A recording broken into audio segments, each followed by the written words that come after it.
Episode number 1 పునర్జన్మ. నల్లటి చీకటి పొర అడవితో పాటు పర్వతాలని సైతం చుట్టుకుని ఉంది.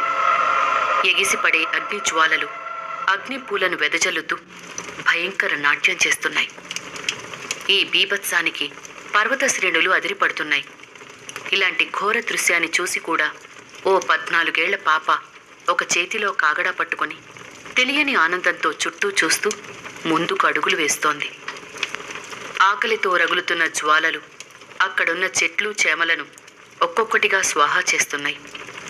చెట్టు పుట్ట మొత్తం అగ్నికి ఆహుతవుతోంది. వాటితో పాటు ఆ రాక్షస పంజరం కూడా మంటల్లో మాడి మసవుతోంది. పంజరం తగలబడుతున్న కొద్దీ ఆ పాప కళ్ళల్లో ఆనందంతో కూడిన కాంతి కనబడుతోంది. ఊహ తెలిసినప్పటి నుంచి ఆ పంజరమే ఇల్లులా గడిపింది. ఇప్పుడది నిప్పుల వానలో తడిసి ముద్దవుతోంది. అది చూసి మనసారా ఆనందించి అక్కడి నుండి తన ప్రయాణం మొదలుపెట్టింది. ఒక నల్లటి అడవి పిల్లి ఆ అమ్మాయి భుజంపైకి ఎక్కి కూర్చుని ఒక కాలిని తన నాలుకతో నాకుతూ ఆమెతో పాటు అగ్ని జ్వాలల దృశ్యాన్ని చూసి ఆస్వాదిస్తూ, ఇప్పుడు ఎక్కడికి వెళ్తున్నావు అని అడిగింది. ఇక్కడ కాక మరెక్కడికైనా సరే అని ఆ అమ్మాయి సమాధానం ఇచ్చింది. తను వెలిగించిన నిప్పు తునక ఇప్పుడు పెద్ద పెద్ద శిఖరాలని సైతం పిండి చేస్తోంది. చివరిసారిగా ఇన్నాళ్ళు తనని బందీ చేసిన ఆ పంజరం వైపు ఓసారి తిరిగి చూసింది. ఆ పంజరం చుట్టూ ఉవ్వెత్తున ఎగిసిపడుతున్న అగ్నికీలలు తన గుండె మంటలను ఆర్పుతున్నట్టుగా అనిపించింది.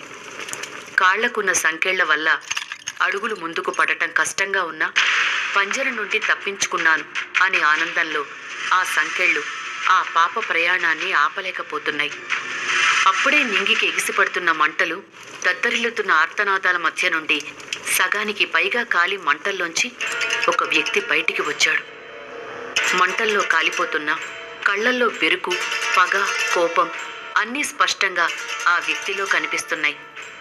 ఆ పాపను చూసి రాక్షస గొంతుతో గట్టిగా అరుస్తూ, అవంతిక, నువ్విక్కడి నుండి బయటపడలేవు. నువ్వు నాకు సొంతం.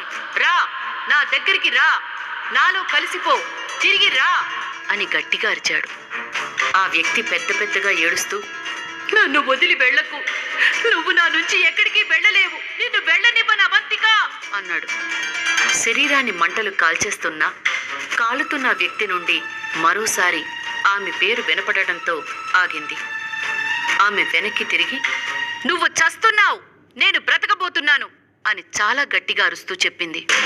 శరీరం బూడిదవుతున్నా ఆ బాధ కన్నా అవంతికన్న మాటలకే అతనిలో బాధ రెట్టింపయింది. ఆ అరుపులకి మాంసపు ముద్దల కోసం కాచుకు కూర్చున్న డేగలు కూడా భయపడి ఎగిరిపోయాయి. 10 సంవత్సరాలు బందీగా చెరసాలలో బ్రతికిన అవంతిక ఒక్కరోజు కూడా సూర్యకిరణాలు చూడలేదు. అలా తనని వెలుతురు చూడనివ్వకుండా హింసించిన ఆ వ్యక్తి ఇప్పుడు అగ్నికి ఆహుతవుతూ తగలబడుతున్నాడన్న ఆనందం తలుచుకుని, ఇదే నీకు సరైన వీడ్కోలు, చివరి వీడ్కోలు, అదే నీ మరణం తాత అని గట్టిగా నవ్వి అక్కడి నుండి కదిలింది. తాత అని అవంతిక అనగాని భుజంపై ఉన్న నల్లపిల్లి తాత అని ఆశ్చర్యంగా అడిగింది. అవంతికకు పిల్లి భాష అర్థమవుతుంది. అది విని అవునన్నట్టు తలూపింది. అది విన్న మార్జాలం చిత్రంగా నవ్వి, వైద్య విద్యలో కనీ విని ఎరుగని అద్భుతాలు చేయాలన్న పేరాసతో ఎన్నో ఆకృత్యాలు చేసిన పిచ్చివాడు నీ తాత. క్రూర మృగాలు సైతం తిరగడానికి భయపడే దట్టమైన ఈ అడవిలో పర్వత శ్రేణుల మధ్య ఎవ్వరికీ తెలియని అంతఃపురంలో ఒక చిట్టెలికను బంధించినట్టు నిన్ను 10 సంవత్సరాల పాటు పంజరంలో పెట్టాడు. వైద్య విద్యలో అపారమైన జ్ఞానాన్ని నీ ద్వారా సంపాదించాలని అనుకున్న త్రాష్టుడు నీ తాతంటే నమ్మశక్యంగా లేదు. ఎందుకు అలా చేశాడు అని ప్రశ్నించింది. పిల్లి మాటలకు ఎటువంటి సమాధానం ఇవ్వకుండా మెల్లగా అడుగులు వేస్తోంది అవంతిక. మరిప్పుడు ఎక్కడికి అని అమాయకంగా అడిగింది నల్లపిల్లి. ఇకపై నేను పశుపక్షాదులను కాపాడే వైద్యురాలిని అవుతాను అంది అవంతిక. అది విన్న పిల్లి గట్టిగా నవ్వి, వైద్య వృత్తిలో అపారమైన జ్ఞానాన్ని కలిగిన నువ్వు ఒక సాధారణ పశు వైద్యురాలు అవ్వాలనుకుంటున్నావని ఆ ముసలాయనికి తెలిస్తే అతనికి కనీసం చావులో కూడా మనశ్శాంతి దొరకదు అంది. అవును, ఎప్పటికీ తనకి మనశ్శాంతి దొరకదు అని చిరునవ్వు చిందించింది అవంతిక. కాలం వేగంగా పరిగెత్తింది. పశువులపైనే జీవనాధారంగా బ్రతుకుతున్న కందెనవోలు అనే పల్లెలో దాదాపు 1 సంవత్సర కాలం నుండి పశుపక్షాదులకి చికిత్స చేసే వైద్యురాలిగా కాలం గడుపుతోంది అవంతిక. కానీ సమయం ఎప్పుడూ సానుకూలంగా ఉండదు. ఊహించని మలుపులు, మార్పులు జీవితంలో చోటు చేసుకుంటాయి. ఒకరోజు అవంతిక వైద్య శిబిరంలో అకస్మాత్తుగా పెద్ద పేలుడు సంభవించింది. అక్కడికి వచ్చిన పశుపక్షాదులు గుప్పిట రాళ్లు విసిరినట్టు చెల్లాచెదురైపోయాయి. అవంతికకు ఏం జరిగిందో అర్థమయ్యేలోపే ఆమె రక్తపు మడుగులో పడి ఉంది. చీకట్లు కమ్ముకుంటున్నట్టుగా ఆమె స్పృహ తప్పింది. మెలకువ వచ్చేసరికి ఒక సరికొత్త ప్రదేశంలోని బండరాళ్లపై ఆమె పడి ఉంది. బోరున వర్షం కురుస్తోంది. తనకి కొద్దిసేపు ఏం జరుగుతోందో అర్థం కాకపోయినా తనకున్న శక్తితో కొంతసేపటికి పోల్చుకోగలిగింది. ప్రస్తుతం తనొక సరికొత్త వింత ప్రపంచంలో ఉంది. ఆ ప్రదేశంలో చావు బ్రతుకుల్లో ఉన్న అమ్మాయి శరీరంలోకి అవంతిక ఆత్మ వచ్చి చేరింది. అసలు ఆ శరీరం ఎవరిదని తన బుర్రకి పదును పెట్టి ఆలోచించింది. ఈ కొత్త శరీరంలోని పాత జ్ఞాపకాలు తనలో మెదిలాయి. అప్పుడే అర్థమైంది, ఈ కొత్త ప్రపంచంలో చావు బ్రతుకుల మధ్య ఉన్న అమ్మాయి పేరు కూడా అవంతిక అని, ఆమె ఇంటి పేరు భరద్వాజ అని. ప్రతిష్టానపురం ప్రభువులు భరద్వాజ శివస్కంద మనవరాలే ఈ అవంతిక భరద్వాజ. ఈమె అహంకారి, రాజకుమారి, పొగరు కలిగినది అని నానుడి. ప్రజలు, సైనికులు అంతా తనకంటే తక్కువ జాతి అనే చులకన భావం ఆమెకుంది. కొన్ని సంవత్సరాల క్రితం శివస్కంద మరియు ఒకప్పటి ప్రతిష్టానపురం మహారాజు సులోచనుడు మంచి మిత్రులు. ఇద్దరూ కలిసి ఎన్నో యుద్ధాలు చేసి ఎన్నో రాజ్యాలని, అక్కడ సంపదని చేజిక్కించుకున్నారు. తూర్పు కోసలపై ఆధిపత్యాన్ని సొంతం చేసుకున్నప్పుడు సులోచనుడు తన మిత్రుని విశ్వాసానికి, మద్దతుకి సంతోషించి శివస్కందుడు అని నామకరణం చేశాడు. దానితో పాటు తను పాలిస్తున్న ప్రతిష్టానపురానికి మహారాజును చేసి తాను కోసల దేశాన్ని ఏలాడు. శివస్కందుడు ప్రతిష్టానపురానికి ఎంతటి ఖ్యాతి చేర్చాడంటే రాజ్యాన్నిచ్చిన సులోచనుడు సహా చుట్టుప్రక్కలున్న సామంతరాజులు అతనికి, అతని సేనకి తల వంచి నమస్కారం చేయవలసిందే. శివస్కందుడికి 2 కొడుకులు. కానీ అతనికి మాత్రం మనవరాలు అవంతిక అంటే అపారమైన ప్రేమ. ఎంత ఎక్కువ ప్రేమంటే ఆమె ఇష్టపడిన రాజకుమారుడితో అతని ఇష్టాయిష్టాలతో సంబంధం లేకుండా బలవంతంగా ఆమెతో నిశ్చితార్థం జరిపించాడు. రాజకుమారి అని, రాజకుటుంబీకురాలు అని అహంకారంతో విర్రవీగుతున్న ఆమె ప్రస్తుతం రక్తపు మడుగులో బండరాళ్ల మధ్య పడి ఉంది. అవంతిక ఆత్మ ఆమెలో ప్రవేశించకపోయి ఉంటే ఆమె ఓ ప్రాణం లేని శవం మాత్రమే. అంత ఎత్తు నుండి కింద పడి కాళ్ళు విరిగిపోయి, పక్కటెముకలు నలిగిపోయి, చేయి విరిగిపోయినా కూడా ఇంకా ప్రాణంతోనే ఉంది అనే స్వరం వినపడింది అవంతికకు. ఆ స్వరం ఎక్కడి నుండో కాదు, తన శరీరం నుండే వస్తోంది. కొంతసేపటికి ఆ స్వరం తనతో పాటు 10 ఏళ్లు పంజరంలో ఉన్న నల్లపిల్లిదని గుర్తించింది. ఇంకా బ్రతికే ఉన్నా అని బండరాతి మీద పడుకుని కదల్లేని స్థితిలో మెల్లగా బదులిచ్చింది అవంతిక. శరీరానికైన గాయాలు ఆమెని కృంగదీయలేదు, కానీ కదలలేకపోతున్నందుకు బాధపడింది. అప్పుడే తన శరీరంలో నుండి ఒక నల్లటి పొగ బయటికి వచ్చి ఎదురుగా గాల్లో నిలిచి, అదృష్టవంతురాలివి, ఇన్ని గాయాలైనా మరోసారి చావుని తప్పించుకున్నావు, భేష్ భేష్ అంది పిల్లి. అంత పెద్ద ప్రమాదం నుండి ప్రాణాన్ని నిలుపుకోగలిగినా ఇంకా చావు బ్రతుకుల మధ్య తన ప్రాణం కొట్టాడుతూనే ఉంది. ఓ పక్క కుండపోత వర్షం, తడిచి ముద్దైన శరీరం మునికిన ప్రతిసారి చిన్నగా తనలోని ఆయువుని వాయువులో కలుపుతున్నట్టు అనిపించింది. ముందు ఈ వర్షం నుండి తప్పించుకోవాలి అనుకుని అటూ ఇటూ చూసే ప్రయత్నం చేసింది. ఆ బండరాళ్ళకి దిగువలో ఓ గుహ కనిపించింది. ఎలా అయినా బ్రతకాలి అనే ఆశతో తన శక్తిని ఉపయోగించి 2 చేతులపై బరువు పెట్టి లేవటానికి ప్రయత్నించింది. కానీ లేవలేకపోయింది. మరో పక్క లే లే ప్రయత్నించు అని పిల్లి అంటోంది. ఈసారి తనలో మిగిలి ఉన్న పూర్తి శక్తిని ఉపయోగించి ఇంకాస్త ఎక్కువ బలం పెట్టి లేచింది. 1 అడుగు వేసిందో లేదో కళ్ల ముందు చీకట్లు కమ్ముకొని కళ్ళు తిరిగి బండరాళ్ల మీదుగా దొర్లి కింద పడింది. ఎంత కష్టమైనా గుహ దగ్గరకు వెళితేనే ఈ దుస్థితి నుంచి కాస్తైనా ఉపశమనం లభించే అవకాశం దొరకచ్చు అనుకుంది.